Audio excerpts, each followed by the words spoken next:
ઝાડવામાં રોજ પાણી પવાશે વગેરે કામ થશે. મને વોટ આપો એવી મારી નમ્ર વિનંતી.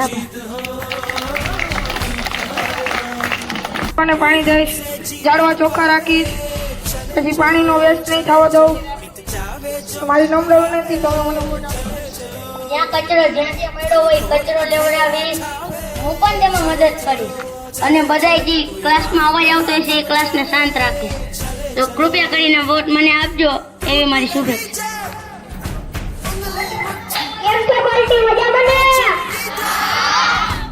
હું જો વીએસપી બનીશ તો હું આ બધા વિચારનું સ્વચ્છતા રાખીશ, આ કચરો ફેલાતો હશે તો એ કરીશ, અને આ પાણી ટપકતા હશે તો નળને મધ્યાહન ભોજન મંત્રી બનાવીશ, સ્વચ્છ મંત્રી બનાવીશ.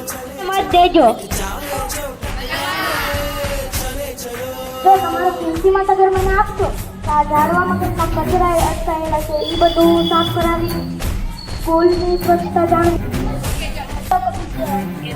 હું આપણી શાળાના પીએમ શાળાની ચૂંટણીમાં ઉમેદવાર તરીકે ઊભો છું.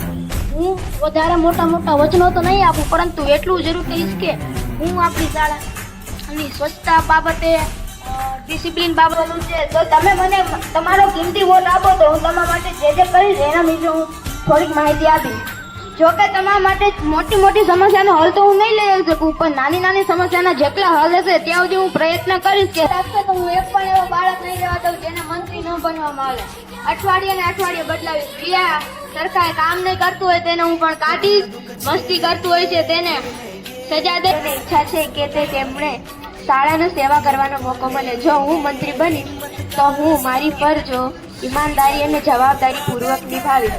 હું શાળામાં શિસ્ત જાળવવામાં શિક્ષકોની મદદ કરીશ. પ્રતિનિધિ તરીકે ચૂંટણીના ઉમેદવાર તમે તમારો મત મને આપો.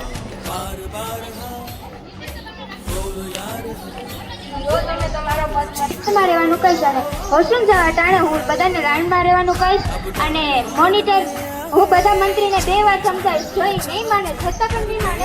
ટૂંકમાં માહિતી આપવા માંગુ છું. તો હું આજે તમારી સામે આપણી શાળાના જીએસ એટલે કે જનરલ સેક્રેટરી સ્વરૂપે પદના ઉમેદવાર તરીકે ઊભી છું. હું શાળાના સર્વાંગી વિકાસ માટે સંપૂર્ણ પ્રયત્ન કરીશ. હું મોટા વચનો નહીં. જીએસ ઉમેદવાર તરીકે ઊભી છું. હું માત્ર ચૂંટણી જીતવા માટે નહીં પરંતુ વિદ્યાર્થીઓના હિતની નિષ્ઠાપૂર્વક સેવા કરવા માટે ઊભી છું. મારો વિશ્વાસ છે કે મારે મહામંત્રી બનવું છે. તમે મને વોટ દઈને પ્રોત્સાહન કરો. હું તમને થોડી વિગત સમજાવીશ.